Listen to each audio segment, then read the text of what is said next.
We're Batman at 89.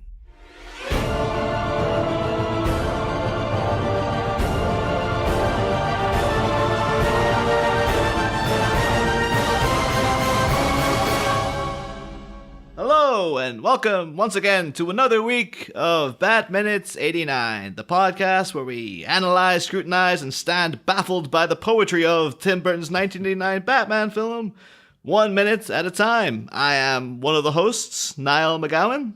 I am another one of the hosts, John Parker. And we've got a first for the podcast, because we've got not just one guest, but we've got two. What? Two guests. Utah, get me two. We've got from the Please Don't Send Me Into Outer Space podcast. That was a reference. I'll clear that up in a minute. We've got Joel and Sarah. I'm not sure what that reference was, but hey, how's it going? No, I'm just kidding. I didn't know we were breaking new ground. I didn't know you guys hadn't had a duo before. No, it's just weirdly never come up. Yeah. We've never had to tackle. It's tough enough with 3 people, let alone 4. Jesus. It's crowded. Well, thanks for having us. Oh, yeah. So today we're here to talk about minute 82 of Tim Burton's Batman. Minute 82 begins with the Joker trying to haul Vicki towards the doorway, and ends 1 minute later with a brief shot of the Gotham Globe newsroom. So, let's just dig in, I suppose. Would be the best option. Yeah, but yet again, we start a minute in Vicky's apartment. This has been a little while now. We've been here for quite a bit. The alternate title for the movie was just Vicky's apartment. That's a very different film. But I would watch that. I mean, come on. Who wouldn't watch any spin-off of Batman? Well, that Birds of Prey TV show didn't do too well, but... Yeah, wasn't there a section of the Gotham show that was just like, what are these guys doing in their apartments? I'd prefer that, to be honest. I'm not the biggest fan of Gotham, but, if it's just people hanging out in apartments, I'm in. I'll give that a go. Yeah. It was weird that you say, like, oh, who wouldn't watch a Batman spinoff when neither of us watch Gotham? It's like, oh, I guess technically we're not.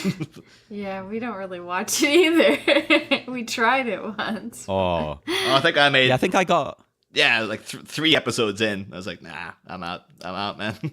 Yeah, you made it farther than us. Honestly, this is the God honest nerdy truth. I turned it off when they were looking, I don't know what they were doing. They were walking around talking to people, and a little girl they were interviewing, they're like, and what was your name? And it was like, Poison Pamela Isley something or something. And I was like, okay, I'm just, you know what? No, this is a little bit too much, looking at the camera going, wink, like forget it. Yes, 100%. Every damn character in that show. Jeez. I'm sure we're alienating a big group of the audience here. Sorry. Oh, no. You're going to have to go talk to the coldest doctor in all of the hospital. Oh, God. You could write a better show than whoever's on that. But anyway, in this minute, we see Joker finishing his thought from the previous minute, because he says, somebody always gets in the way. So he's finishing off his little thought, and he follows it up with, I'll need a moment alone, boys, with Vicki. That's a very unsettling thing to say. It's also, he's got that little, someone always gets in the way, and we, the audience, know it's the same guy who got in the way both times. Little does he know, Bruce is Batman. Oh, my God. But, and then, of course, the need a moment alone here, boys, is another line that's going to be repeated later on in the film. He has another, I'm going to need a moment alone, boys. I think that's just it. There's quite a lot of setup, isn't there, actually? I've never really thought that this movie had anything in common with Shaun of the Dead. But Shaun of the Dead's full of setups and then payoffs later on. Loads, layers of them. Yeah, so we'll get to the... we touched on the first Dance with the Devil line, which, of course, goes up 3 times in the movie. But I'm thinking towards the end, I'm going to compile a list of every line that's said once and then called back to later on. Because there's a bunch of them. It's like I think it could be, maybe it's a thematic choice. Maybe they're like, well, maybe this film is saying something with this repeating things throughout time business. But, well, we'll get to that when we get to it. But then, of course, yeah, we have Joker kind of with a bit of a flourish there. Sort of spins Vicki off. Instead of just, at this point, he could just take her with him if he wanted to. He's a romantic. He wants to. He knows, that if you really love somebody, you set them free, and then later you kidnap them anyways. That's how I've always lived my life. Anyway, that's a good message for the listeners. Mm-hmm. Imagine though, there could be like a period when he's back in the lair, and then one of the other goons is like, "Boss, didn't you go out for something?" And he's like, that's right. All right, back in the van. And has to go back to the apartment and try again. It's like, oh, she's not in now. I just bought all these magazines. I was going to cut up again. Dang it.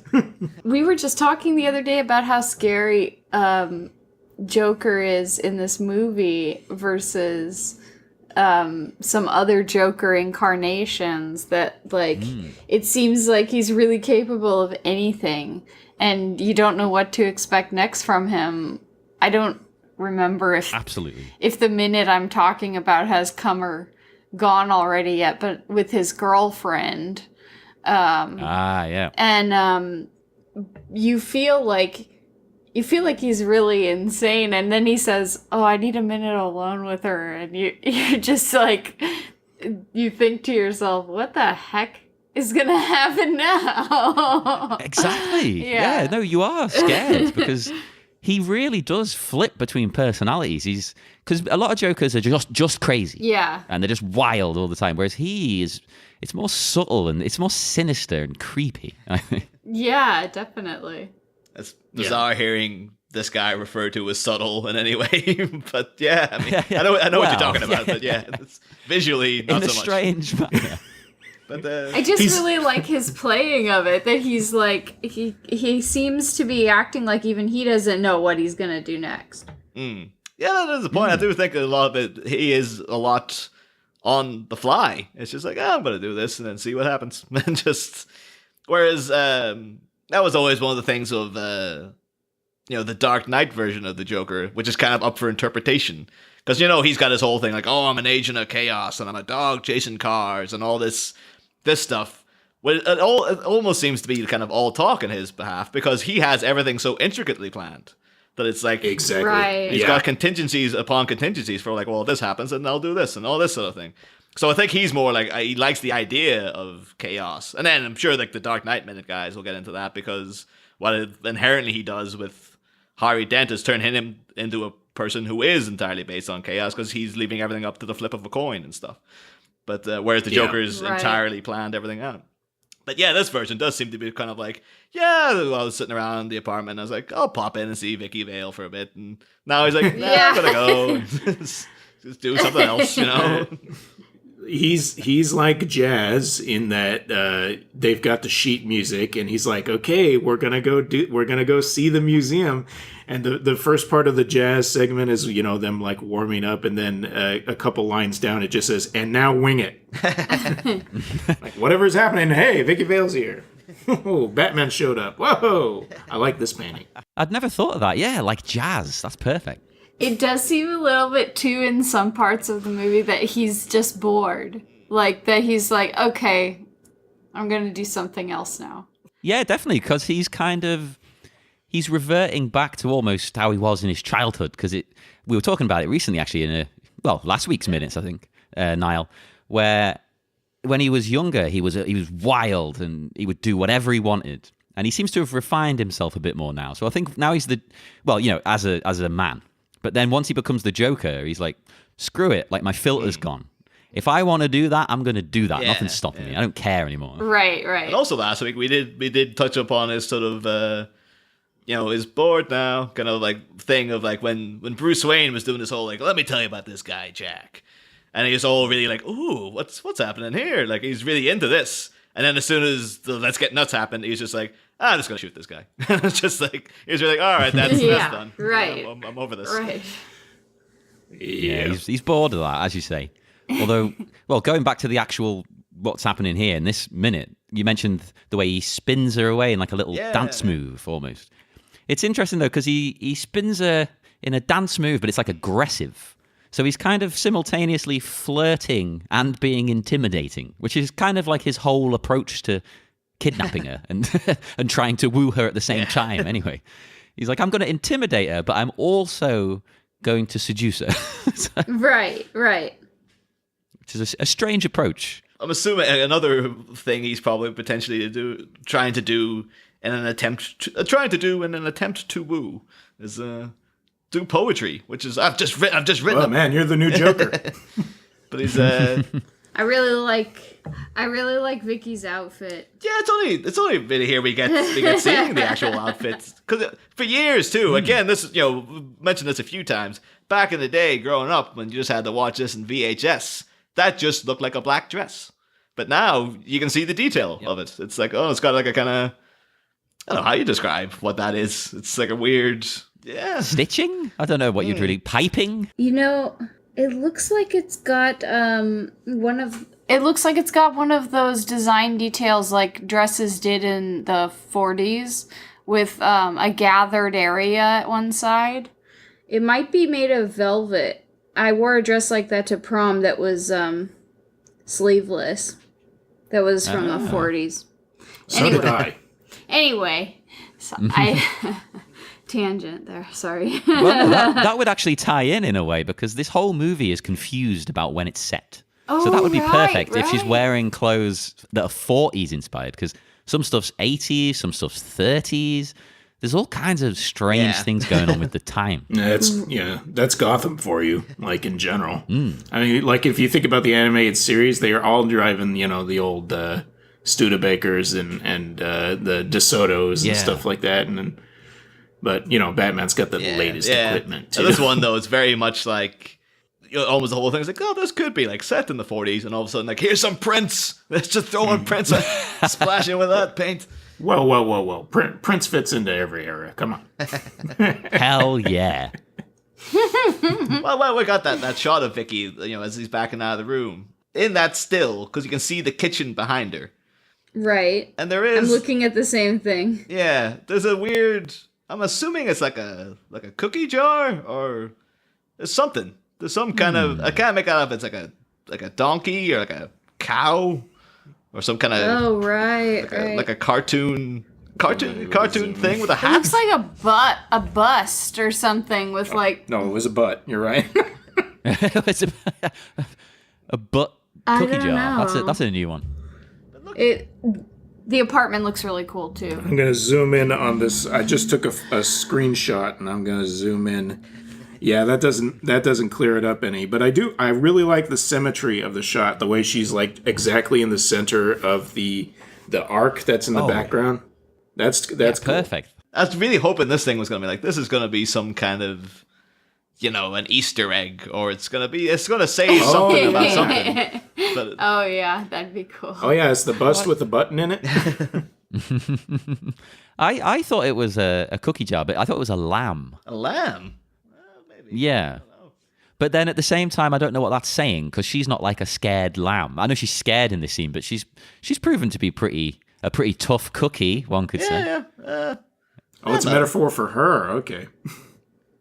And right next to it is a blender, which is a metaphor for Joker. Of course. Yeah. But, let's be people who can decipher what that thing is. Write in and give us your best whatever the hell that thing is theory to see what happens. In the show, I'd like to mention... Yes, please. I was just going to move it on. I was going to say, I like to mention that Joker's poetry is intriguing. Because he clutches his hat and he says, I'm only laughing on the outside. My smile is just skin deep. I mean, that's technically kind of true because he's forced into the smile. So it kind of works, I suppose. Literally. Yeah, I'm not really sure what he's trying to say with that. And then he says, if you could see inside, I'm really crying. Oh, bless him.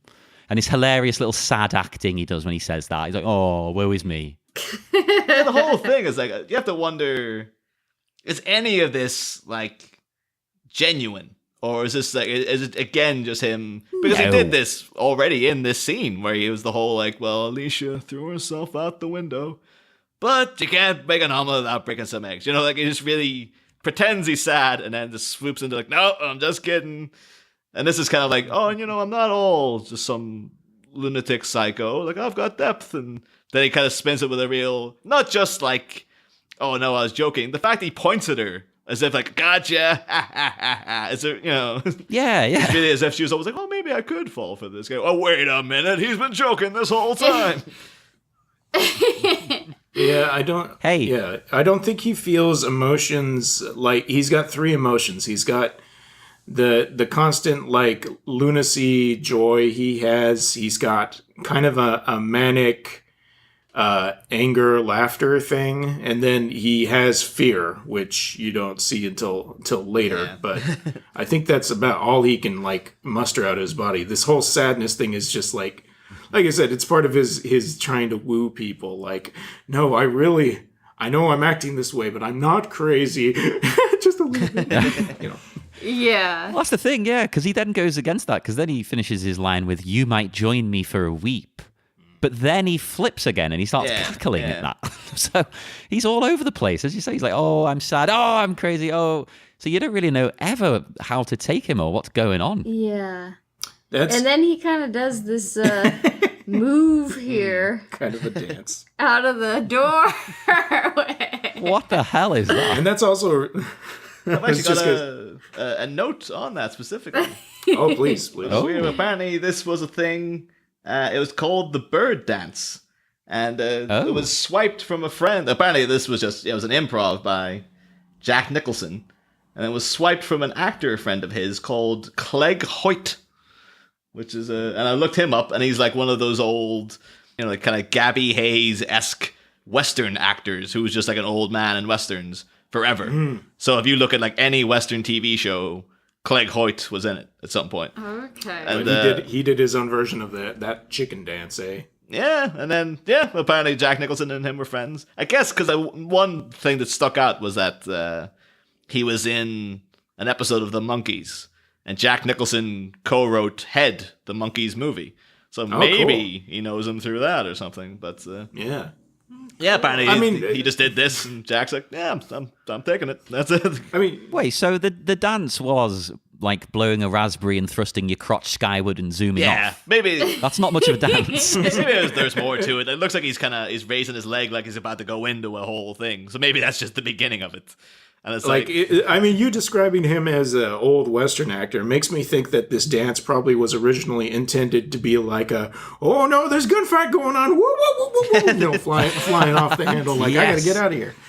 But I gotta say, I really, really like the way they're doing this tracking of him while he's doing his little poem, where the camera is slowly going backwards as he's walking backwards, and everything's in the center.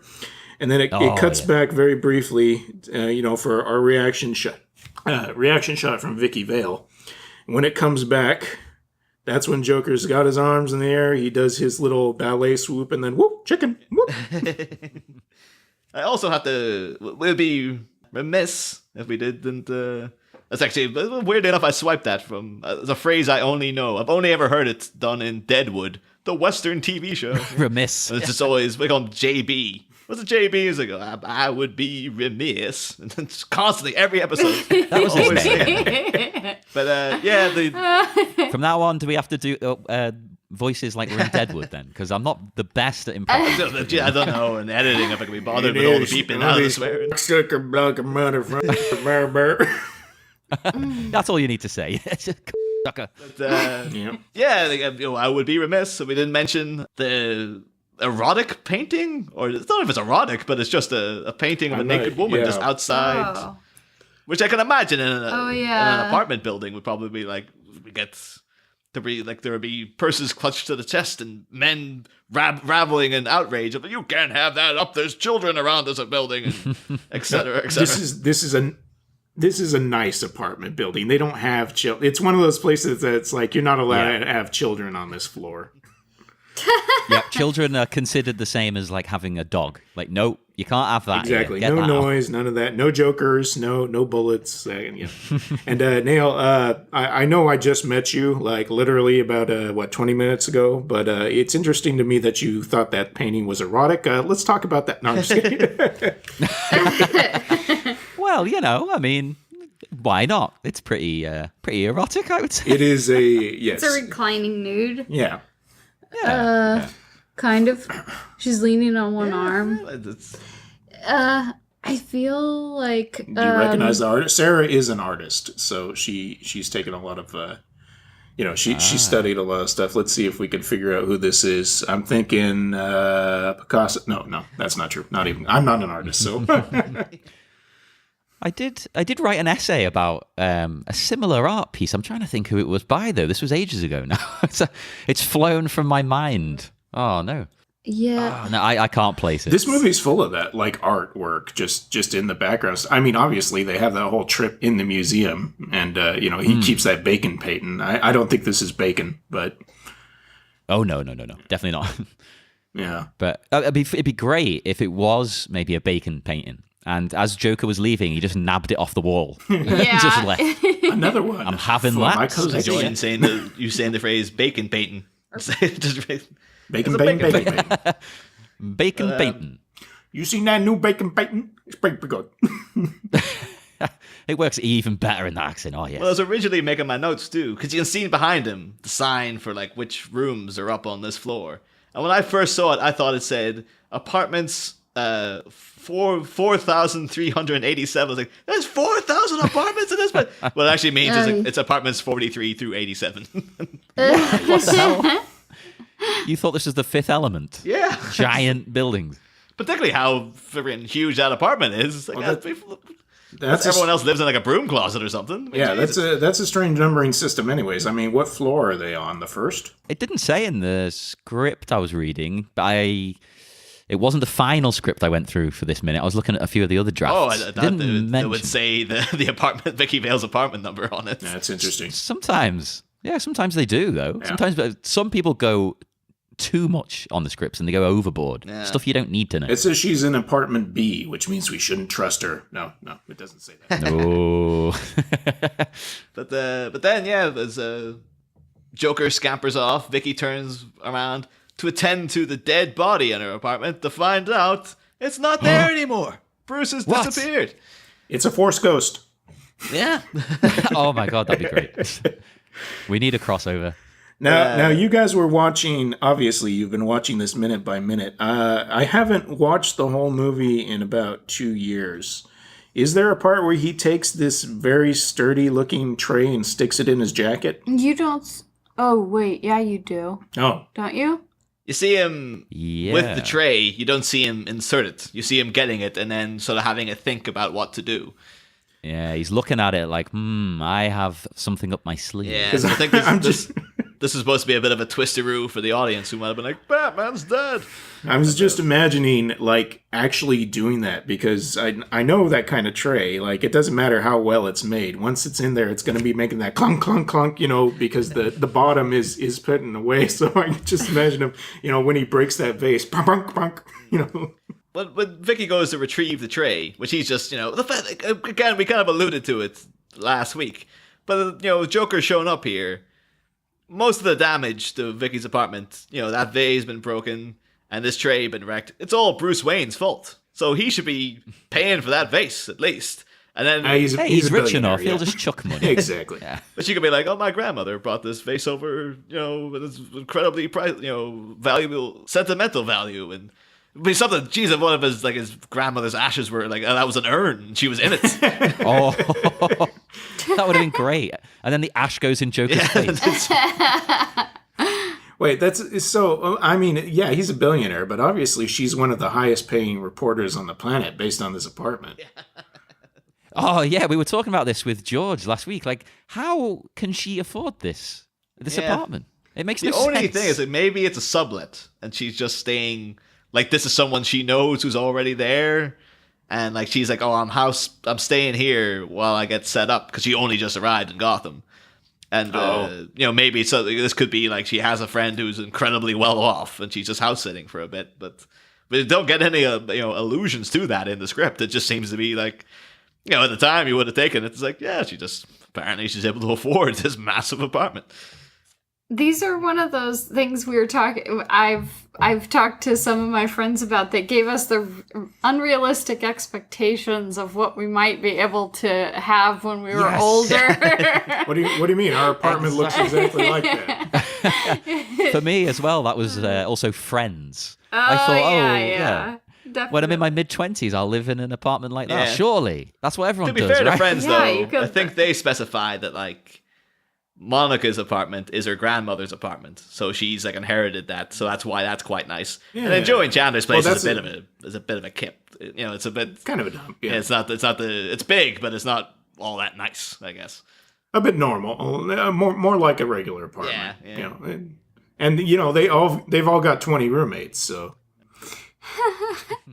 Yeah, there were always people on shows that worked like part-time at a pizza place or something, and they had this loft in New York. Like, well, that was always by Central Park. The thing in Seinfeld, because it's kind of like, it's excusable that Kramer manages to rent this apartment because he's just essentially a cartoon character and he doesn't seem to have a job and stuff, but he just whatever he's doing right. somehow he's affording this place. Right. But Jerry, that character, he's not like, there's a whole season where he is about to have a pilot for a TV show, but beyond that, he's just like a stand-up comedian. A stand-up comedian. Like, how rich and famous is he that he's just like, he doesn't seem to really worry about money. He's just like, I just got it. That's fine. It's like, yeah, true. And Singles just popped into my head. That movie from the 90s where everyone was just like kind of hanging out. Like some of them had jobs, but some of them did not seem to have jobs. They were just in like a band. Oh, remember, have you guys ever that's hard work. Watched the videos of Lindsay Ellis, the nostalgia chick? I remember she had ones where she rips into Reality Bites, the old Winona Ryder one. Oh, right. Because she's just a whole thing about an essay of like how great, back in the early 90s during like, this is coming up to the Clinton administration and everything was so great. Look at these college graduates and they got just jobs falling into their laps and they're just like, so against the man and all this kind of stuff. And like, you don't fucking know what hardship's like, you fucking stuck up little pieces of Well, I don't want to go on a Reality Bites tangent, but that one of the parts of the story is that nobody will hire her. I mean, that's I'm just saying. She does have a job at like a defend. She's like a PA or something though for like a good on a TV show for a while. It's like that just falls into her lap. And then there's the whole That's a Ethan job. Hawke's character is just like, he's just some layabout who's just like, I'm not buying into the system, man. Just like, hey, fuck you, but it's yeah. Well, it's Ethan Hawke. You give him an apartment. But anywho, Give him a couch anyway. He's getting that boy. I was just gonna Sorry. with the minute here, the tray. I was gonna say, right. I understand what he's done. He's used it as a shield, a bit like in a western. To go on about western. Fistful of Dollars, and then more notably, I'm sure we all know, Back to the Future 3. Yeah.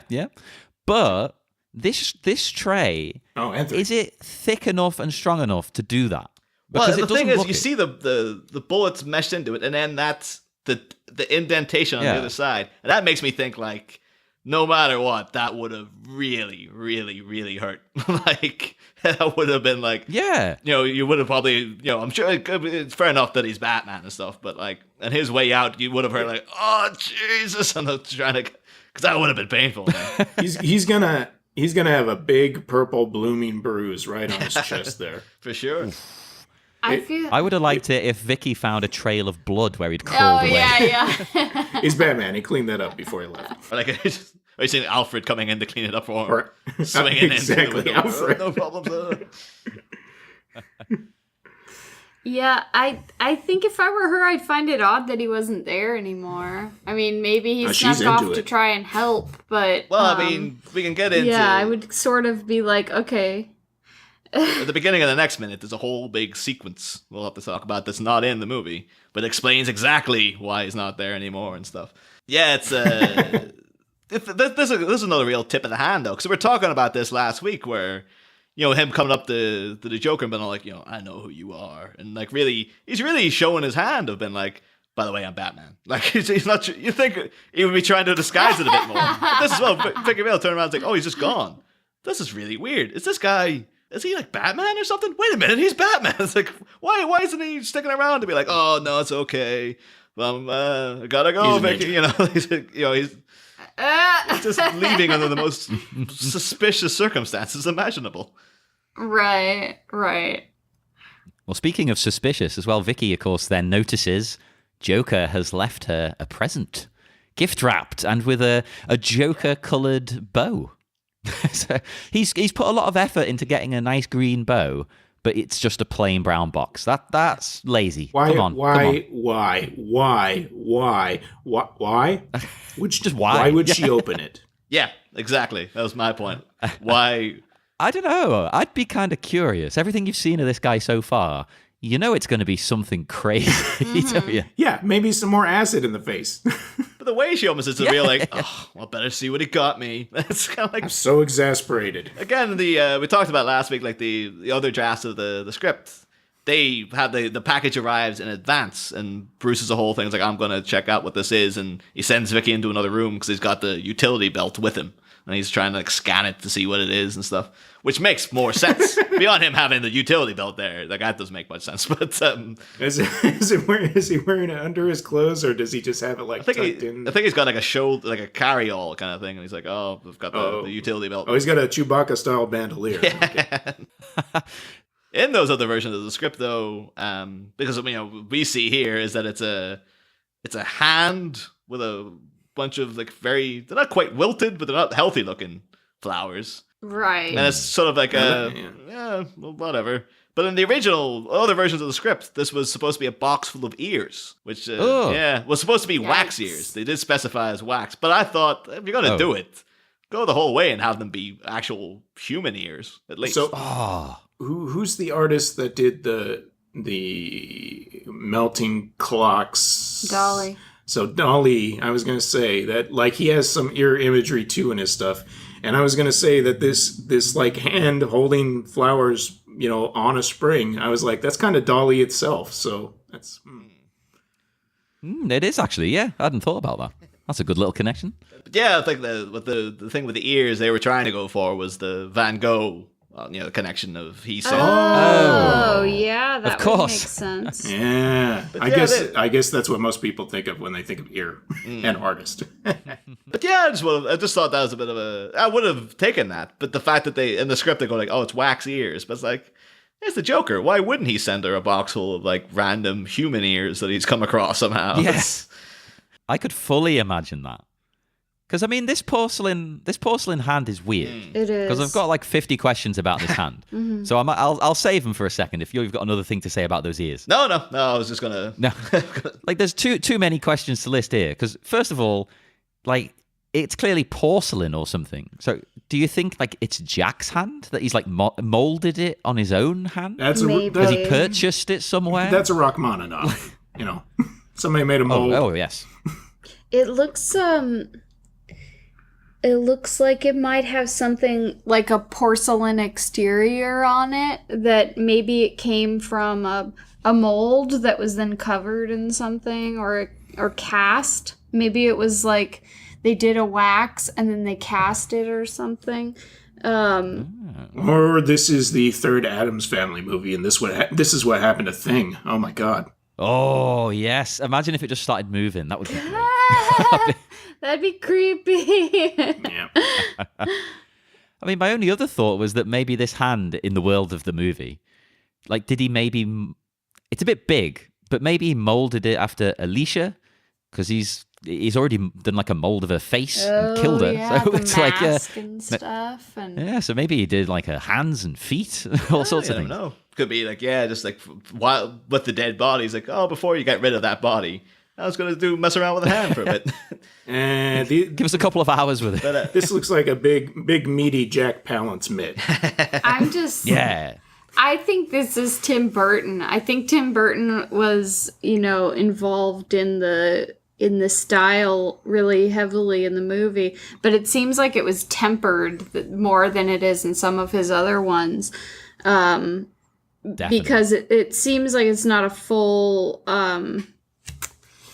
gothic, that he can definitely go over the top with a gothic theme. We'll see the next Still film. has to Yeah, go, still yeah. has to go Batman. Yeah, so in this, I feel like, he probably knew artists and stuff that he wanted to involve in some of this, and maybe he knew somebody that did sculptures and he asked them to do this hand. I don't know. But I like how it springs up out of it like a Jack in the Box. Now, that was before we were recording, right? You were talking about you think this is kind of a cheesy moment. Oh, like I absolutely hate this thing with the hand. Oh. Yeah, really. Like, What? How can you I hate know. that? not so Oh my much. God. The hand itself is like I could take that. It's Vicky's fainting. I hate that. I Oh, hate how. okay, I yeah. hate the way it's done. It's really kind of like, because this was. This was a real late edition that, like, in the fifth draft of the script, it's like the latest one we've got where like this thing happened completely differently and stuff. This feels like a real we need like a button to this scene. What can we do? Yeah. What if she faints or something? It'll be crazy and wacky and stuff. And it doesn't seem like, it seems almost like Kim Basinger's like reluctantly doing the feint of just like, like that's why she's so angry opening the box. Like, all right, let's just get this over with. Oh yeah, right, I fainted. Yeah. It's Yeah, she does kind of have a stutter to her fall initially. Like she doesn't know how to faint, or maybe that's the way people really faint, because movie fainting is always like, oh, I put my hand up to my head and there's luckily a chaise lounge behind me, or whatever that thing's called. Yeah, they always conveniently fall sort of comfortably, don't they? It's I imagine if you fainted on your feet, you would just face plant that Yeah. floor. You'd just go smash The next scene, she should have a bandage around the top of her head. with like a lump on it, I like a cartoon. I kind of wondered if the feint was like, she knew she had to do it, but it was like when actors are kind of feeding off of each other, that if it was like kind of goofy because Jack Nicholson was being kind of goofy, I wondered.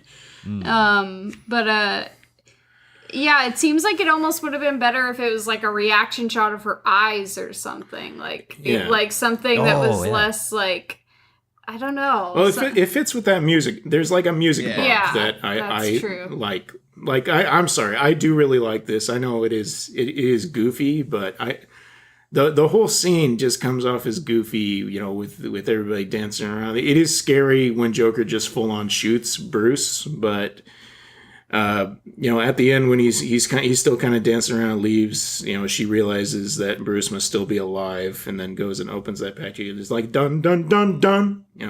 Like that beat thing going on. And if you rewatch when the thing pops out, she almost does this like super fast double take. like what the heck?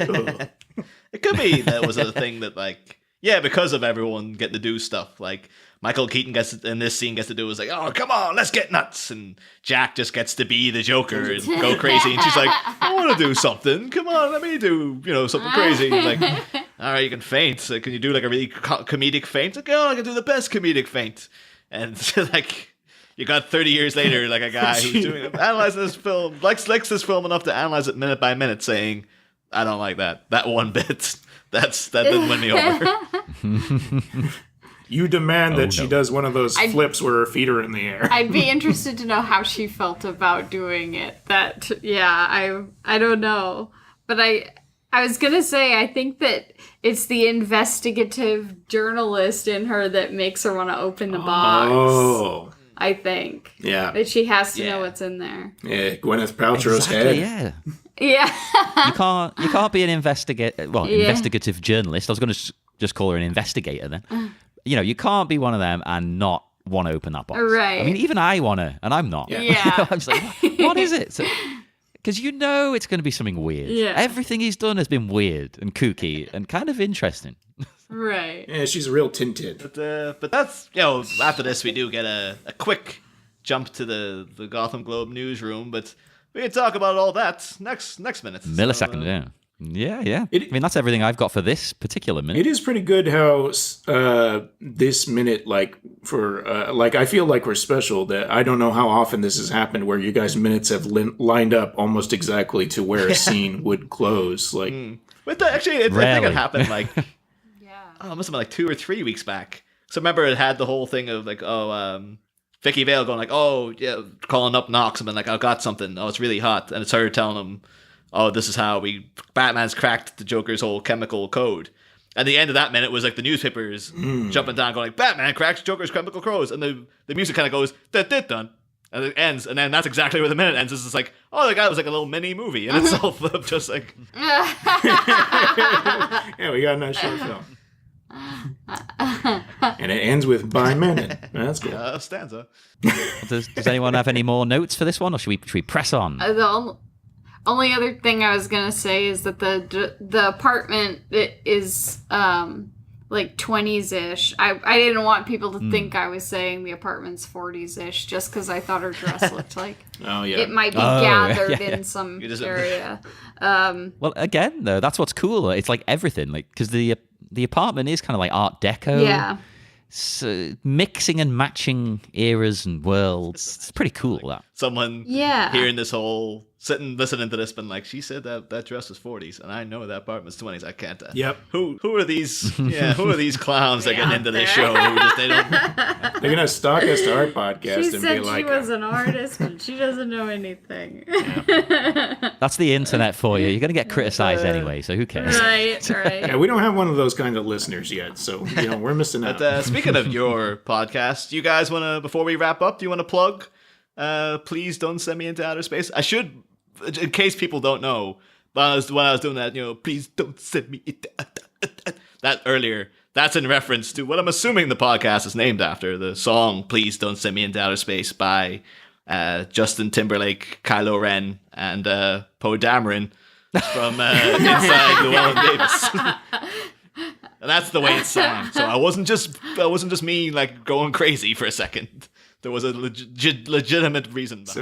No, that's a big reveal for us because we've never actually talked about it on the podcast before. Oh, I thought it would be like the first thing you would bring up.